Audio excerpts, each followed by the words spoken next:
성경 유습을 걷다 오늘은 열왕기상 13장입니다.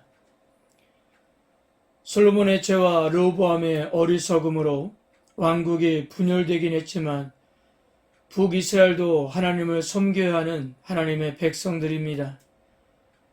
그러나 우리가 열왕기상 12장에서 확인했듯이 하나님의 주권으로 북왕국 이스라엘의 왕이 된 여로보암은 왕이 되자마자 북쪽 이스라엘 백성들이 절기를 지킨다는 이유로 남왕국 유다로 내려갈 것을 우려해서 단과 베델에 금송아지를 만들어 놓고 그곳에 하나님을 예배하도록 했습니다. 그리고 모든 것을 다 자기 마음대로 했습니다. 절기의 날짜를 변경하고 제장들을 레위 사람이 아닌 자원하는 일반 백성들을 세웠던 거예요. 그래서 북이스라엘 백성들은 그곳에서 제사를 드렸습니다. 이렇게 놓고 보면 여로보암은 남왕국 유다와 정치적인 것뿐만 아니라 종교적으로도 독립을 하고 싶었던 것입니다.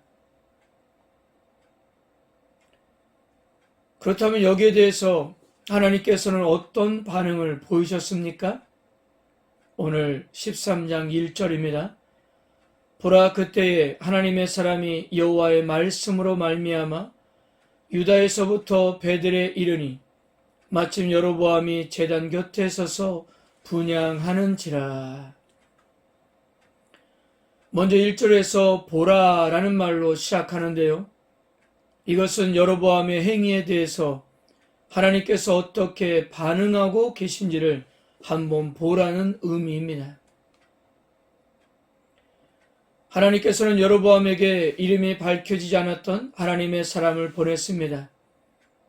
유다에서 온 하나님의 사람이 도착했을 때 여로보암은 자신이 세운 베델의 단에서 분향을 하고 있었습니다. 여기서도 눈여겨볼 수 있는 것은 이 분향을 누가 주도하고 있는가예요. 본래 하나님께 드리는 제사는 제사장이 주도를 해야 했는데요. 여로보암은 자신이 직접 분향을 하고 있었던 것입니다. 물론 역대하 11장에서 13장을 보면 당시 북쪽에 살고 있었던 레위인들이 여로보암의 우상주의와 타협하지 않고 그 땅을 떠나 남유다로 내려갔습니다. 그래서 여로보암은 레위인들이 반발하고 떠나니까 마음 놓고 일반 백성들을 제사장으로 임명하였던 것입니다. 자, 보세요. 제대로 된 제사장도 없고 그리고 금송아지를 놓고 제사하는 상황이기 때문에 이것을 하나님께 드리는 예배라고 할 수는 없을 것입니다. 그저 자신이 왕이기 때문에 자기 마음대로 자기가 하고 싶은 대로 다 하고 있었던 거예요. 그 상황에서 하나님의 사람은 이렇게 선포했습니다. 2절입니다. 하나님의 사람이 제단을 향하여 여호와의 말씀으로 외쳐 이르되 제단아 제단아 여호와께서 이와 같이 말씀하시기를 다윗의 집에 요시아라 이름하는 아들을 낳으리니 그가 내 위에 분향하는 산당 제사장을 내 위에서 제물로 바칠 것이요 또 사람의 뼈를 내 위에서 사르리라 하셨느니라 하고. 무슨 말입니까? 지금 여로보암이 세운 이 제단을 남유다에서 태어나게 될 요시야 왕이 다 허물 것이라고 그렇게 예언하고 있었던 것입니다. 그런데요, 이 하나님의 사람의 예언은 300년 후에 남유다의 요시야 왕 때에 이루어졌다는 거예요.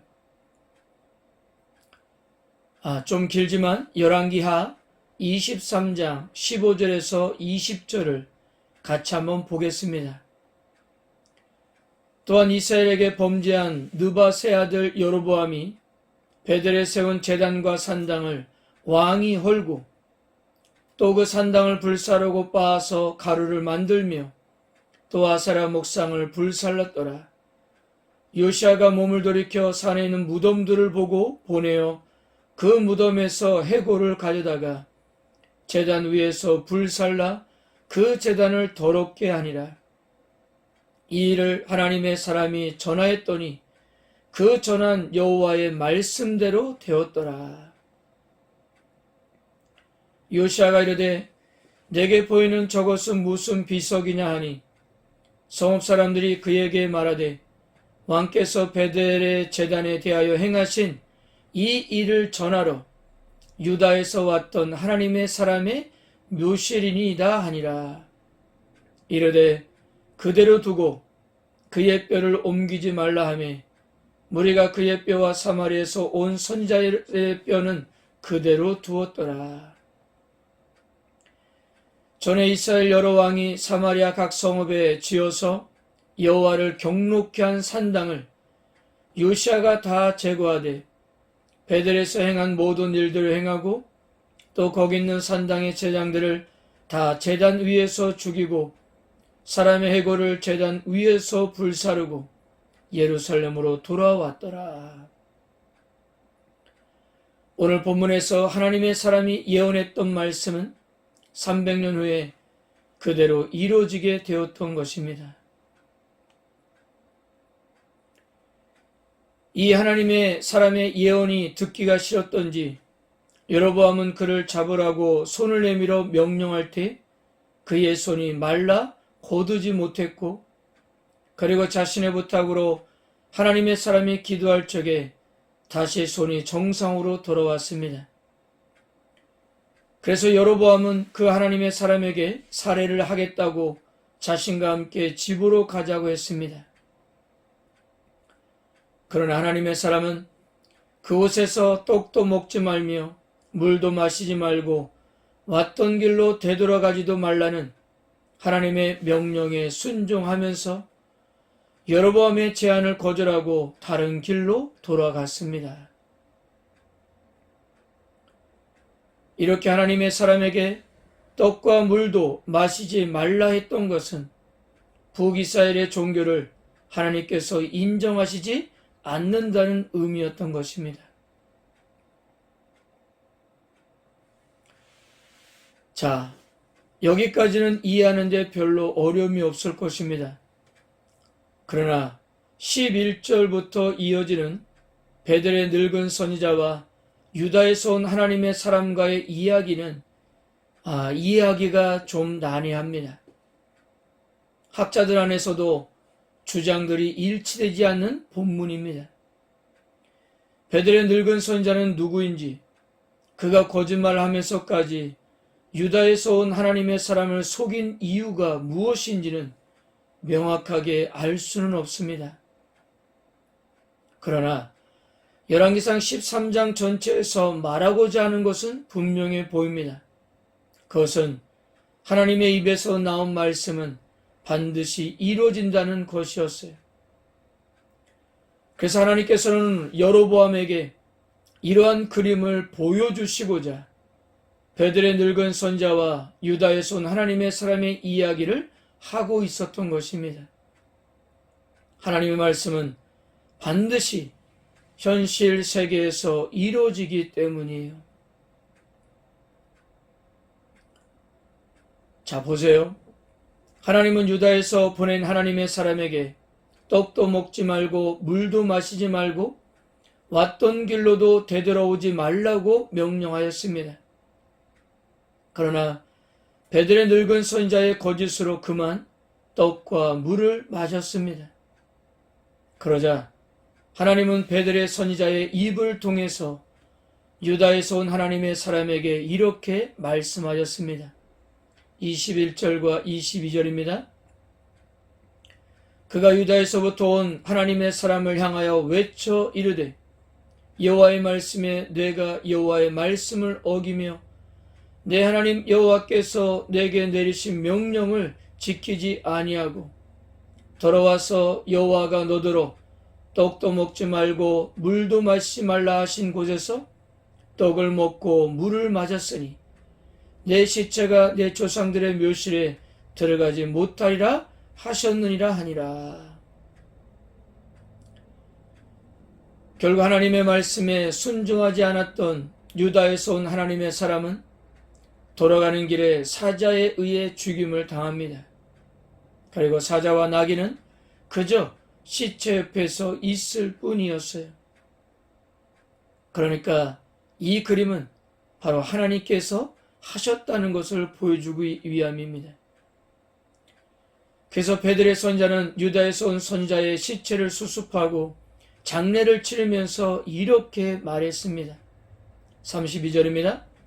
그가 여호와의 말씀으로 베들에 있는 제단을 향하고 또 사마리아 성읍들에 있는 모든 산당을 향하여 외쳐 말한 것이 반드시 이룰 것임이니라.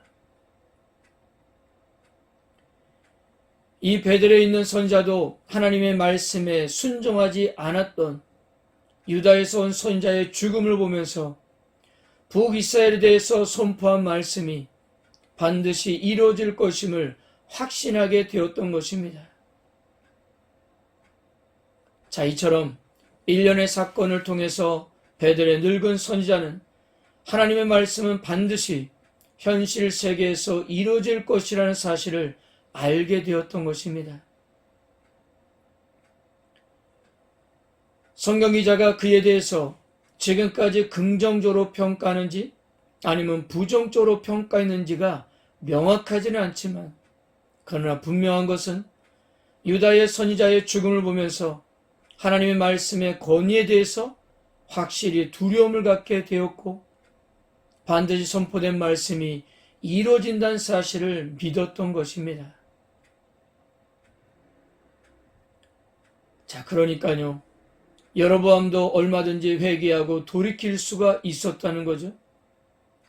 손이 말랐다가 하나님의 자비로 정상으로 회복되고 유다에서 온 선지자에 대한 이야기도 들었을 것이라면 자신에게 선포한 말씀이 반드시 이루어질 것임을 믿고 두려운 마음으로 하나님 앞에 자복할 수가 있었습니다.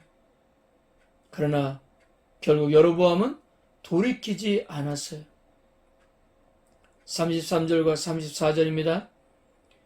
여로보암이 이 일 후에도 그의 악한 길에서 떠나 돌이키지 아니하고 다시 일반 백성을 산당의 제장으로 삼되 누구든지 자원하면 그 사람을 산당의 제장으로 삼았으므로 이 일이 여로보암 집의 죄가 되어 그 집이 땅 위에서 끊어져 멸망하게 되니라. 하나님께서는 여로보암에게 당신의 삶을 보내서 계속적으로 기회를 주면서 돌이키기를 바랬지만 그는 끝내 돌아오지 않았습니다. 그래서 하나님은 그의 대를 이 땅에서 완전히 끊어버리셨던 거예요. 사랑하는 성도 여러분, 여로보암의 왕조는 하나님께서 특별히 허락하여서 시작했습니다. 그렇다면 그 특별한 은혜에 감사하면서 하나님 말씀에 순종해야 했습니다. 그러나 그는 왕이 되자마자 하나님의 말씀을 우습게 여기고 자기 힘으로 나라를 유지하려고 애를 썼습니다. 결국 하나님의 심판을 받아 앞으로의 그의 대는 완전히 끊어질 수밖에 없었어요. 오늘 하나님께서 우리들에게 원하신 모습은 어떤 모습일까요? 하나님 말씀을 생명처럼 여기며 그 말씀을 순종하는 우리들의 모습을 보고 싶어 하십니다. 사랑하는 성도 여러분, 오늘도 하나님께 오로지 집중하시고요. 오늘 하루의 기회를 허락하신 하나님께 감사하면서 그 은혜로 살아가는 하루가 되시길 바랍니다. 아멘.